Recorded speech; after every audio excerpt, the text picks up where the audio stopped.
Now let's discuss the Gaza ceasefire agreement with Tony Gosling, historian and investigative journalist, joining us from Bristol. Mr. Gosling, it's great to have you with us. I wanted your initial thoughts on this ceasefire, and given Israel's pattern of aggression and disregard for international mediation, how sustainable or realistic do you see that this ceasefire is going to take hold? Well, first of all, I say thank God that the massacre, the genocide may be stopping now. And I think many of the people in Gaza and elsewhere celebrating this are in two minds, because we've had previous ceasefires which the Israelis have then just broken. So the other thing is, I think is fascinating about this, which I haven't heard anyone else really talking about, is that Trump has said that Netanyahu had no choice. Now, we know Trump is quite a bombastic character. Sometimes he likes to boast. He thinks he's going to maybe get the Peace Prize, which is a bit premature, isn't it, considering the breakings of the previous ceasefires. But it's an interesting thing for him to say, because the United States is the only country in the world really in a position to put that financial pressure. Now, the Israelis last financial year received around about $3 billion from the United States in foreign aid. And Israel cannot survive without that, as particularly when their economy is being destroyed, not only by their own evil, but also by, of course, the bombing from Iran that took place during the 12-day war. And so Israel is in a very difficult position financially. So without this money, these dollars flowing into Israel, an incredible gift, of course. What people do with gifts is up to them, but it may be that Donald Trump 10 days ago or so, when he was receiving Netanyahu in the White House, it may be that Donald Trump actually did say what the whole world has been wanting the Americans to say, which is, unless you stop this slaughter, we're going to cut the money. Or if you don't stop the slaughter, we're going to cut the money.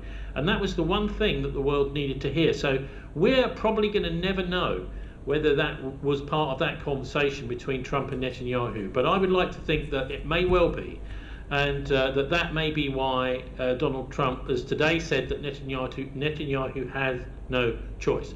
If what he's saying is true, that may well be why. And I also think, I don't want to be too maybe endorsing Trump in any way, really, because I think in a way the deep state has helped to propel Trump into power. We know that despite the fact that Trump was growing in popularity with all the court cases against him in 2023 and 24, that he was growing in popularity, the Democrats and the deep state continued to prosecute him, knowing, they must have known, that Trump's popularity for the presidential election would increase. And so it may be that Trump has been propelled into power as a bit of a wild card, but also because maybe he's blackmailable, but also it may well simply be because the West has got to try to put a veneer of democracy upon what is increasingly a fascistic system in Europe and the United States, where the deep state just simply selects who the population are allowed to vote for, and they have to vote for one representative of the World Economic Forum, the deep state, or another, and they really don't get a chance to have somebody who they would really like to vote for. So in fact, essentially, the elections really in Europe and right across Europe, apart from maybe Hungary, as a few countries, and the United States, and Canada, of course, are about voting for the least worst candidate now. So that isn't democracy. If you're given a whole bunch of terrible, treacherous people to vote for, that's not democracy. But anyway, I think Trump was probably the best of a bad deal, and I'd be interested to know. I'd love to have been a fly on the wall Because if anyone could stand up to Trump in the United States, stand up to Netanyahu in the United States, Trump may be one of those few people. Mr. Gosling, do you believe that this ceasefire could pave the way toward a broader shift in the balance of power in the region of West Asia? Well, look, be careful. We don't have a ceasefire quite yet, do we? So we often get told ceasefire, ceasefire. It looks as if it is going to be, but I mean, I think we have to be quite careful. Right the way through the day today, there have been reports of explosions. This is almost certainly the Israelis continuing the bombing. And so I think we have to be a little bit careful. It does look like there will be, but what will this lead to? How long will it last?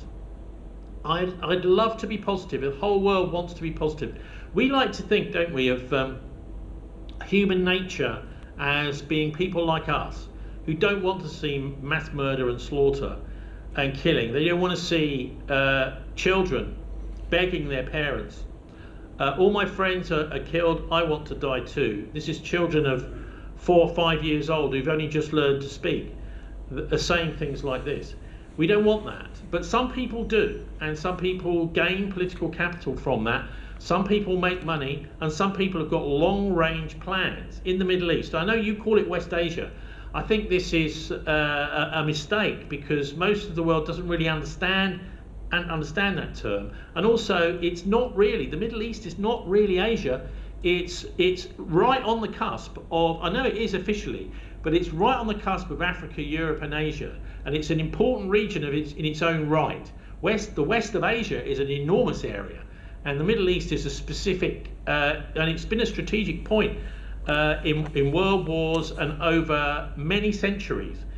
So I think it helps to call it the Middle East, which is what most of the world refers to it as. I know you've got your reasons why you don't call it that, but yes.